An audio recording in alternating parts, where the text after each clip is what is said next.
In the pack, I find a hatchet with a chipped but still deadly blade. I pick up a Bowie knife from the dirt too and feel the weight of it in my hand. Together with my own hunting knife, I'm armed and ready to hunt the hunter.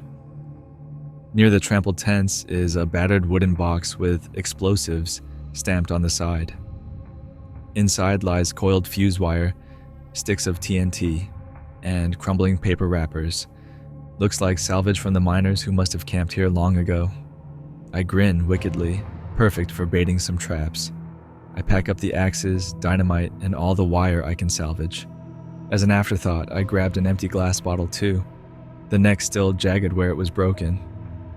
Luring this beast will take every weapon and dirty trick I've got. For you, Dad, I whisper, as I shoulder the supplies, turning to follow the monster's path back into the trees. I spend the rest of the afternoon preparing for my confrontation with the creature that killed Dad. Using the hatchets and knives, I sharpen the edges of fallen saplings into spears and posts. These I drive into the earth in a tight cluster, then strategically drape the area with foliage to disguise it as a punji trap. Nearby, I assemble a deadfall trap with heavy logs propped precariously over a tripwire. Camouflaged pits, lined with stakes, surround the clearing where I assembled my traps. Each one I bait with chunks of elk meat left to attract the creature with scent. No matter where it enters this area, it'll meet an unpleasant surprise. Now to set the final lure.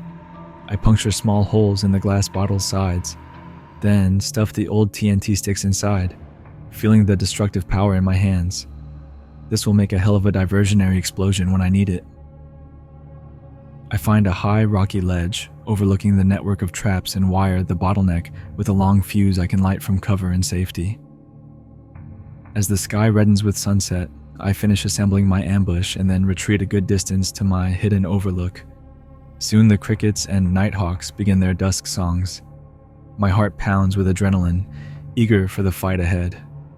That monster deserves a slow, agonizing end for what it did.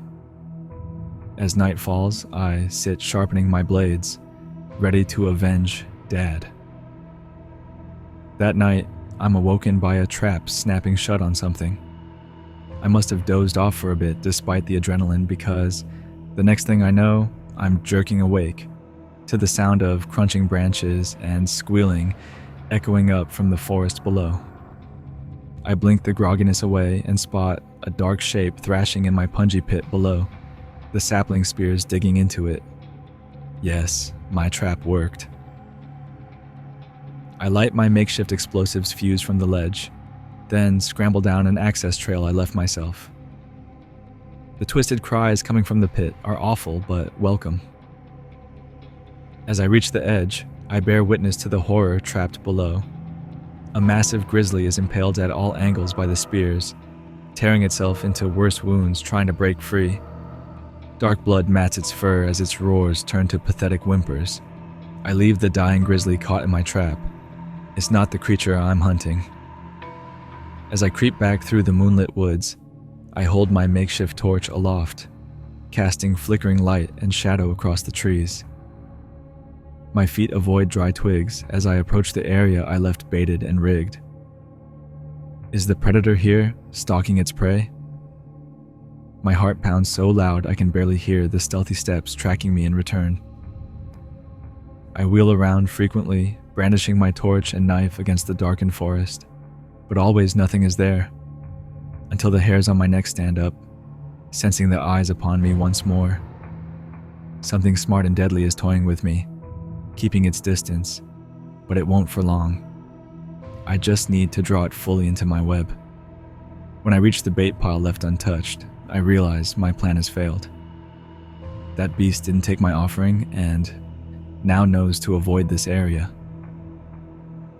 Cursing under my breath, I creep back toward my distant camp. Defeated for tonight, but not broken.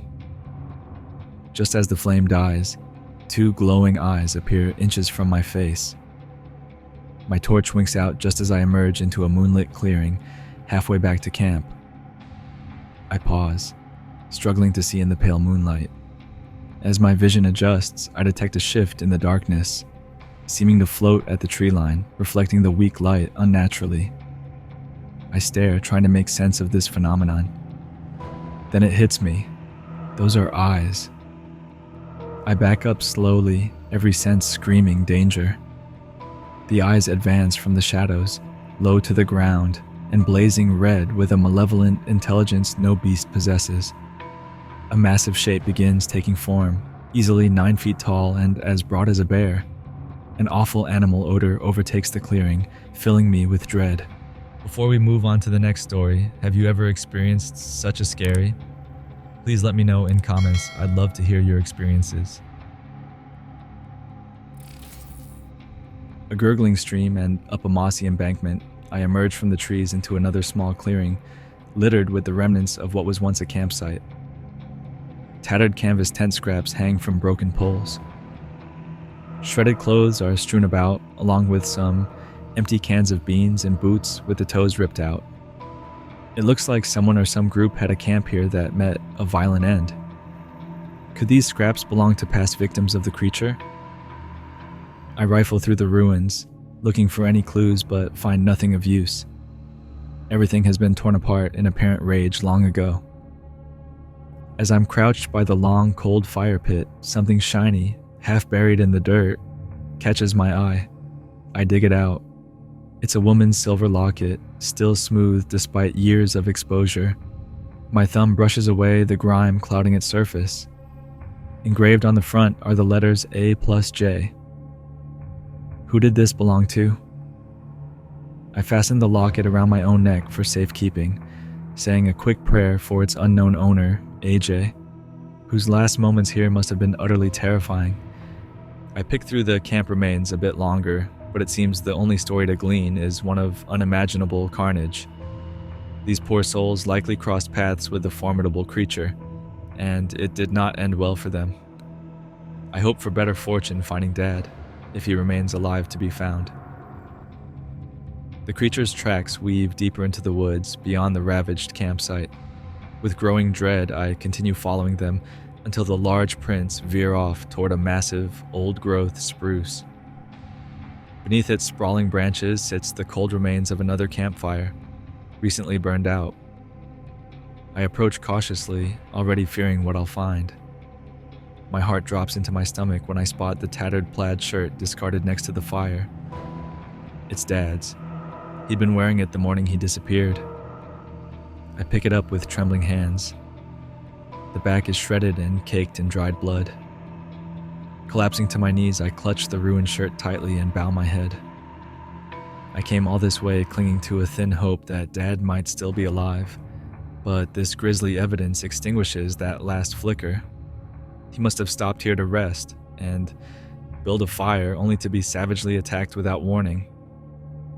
Like all the other hapless people whose paths crossed with this monster. I squeeze my eyes shut, hot tears spilling down my cheeks. Dad is really gone. The jarring reality sinks through me, leaving only numbness behind. What do I do now? Wander the wilderness solo until the creature comes for me too? The cold indifference of the Alaskan forest threatens to swallow me, but then that numbness turns to hot anger. Dad didn't deserve this horrific fate. No one did. If I can't save him, I can at least avenge him, and make sure the beast that killed him harms no one else ever again. I roughly smear the tears from my face and stand, turning to follow the tracks again with renewed, raging purpose. This ends now. Seeing the bloody shreds of Dad's shirt extinguished the last flicker of hope I'd been cradling that he was somehow still alive. Kneeling on the cold ground next to the abandoned campfire, I clutch his ruined shirt tightly in my fists and let the crushing anguish wash over me. No, please God, no. I sob, hot tears spilling down my cheeks. I knew Dad was likely gone the minute I saw his giant footprints leaving our camp, but some irrational part of me still clung to the belief that I'd find him out here somehow, maybe wounded but alive. Now only his bloodied scraps remain, ripped from his body by unseen claws and teeth. The proof is undeniable. Dad is dead. The beast dragged him from our camp and slaughtered him like prey. I was sleeping just yards away. obliviously dreaming while that monster tore him apart. Blinding guilt mixes with piercing grief. I should have done something. Somehow stop this horrible fate that Dad didn't deserve. He only wanted to bond with me over a camping trip, and it led him to a violent, solitary death so far from home. I yearned to scream my anguish at the indifferent Alaskan sky, but I know it will only echo unheard through the endless trees. Dad is gone, and he's never coming back. I'm alone in the wild now, so far over my head against a powerful predator. But as I kneel, rocking back and forth, mourning my father, grief slowly morphs into rage, red hot and simmering. I will make this creature pay if it's the last thing I ever do. It brutally killed my father, the only family I had left. Now I have nothing to lose in destroying it or perishing in the attempt. I roughly wipe away my tears, still clutching Dad's tattered shirt in my fist, as the red-hot rage courses through me, eclipsing the anguish. I harden my resolve. This creature will pay dearly for killing my father. I'll make certain of it. No more cowering like prey for me. Now I stalk back to the abandoned campsite and scour the ruins for anything I can use as a weapon. If you found these stories chilling, make sure to give this video a thumbs up and subscribe for more gripping tales. Share your story in the comments below. I'd love to hear your experiences. Stay safe, and thanks for watching.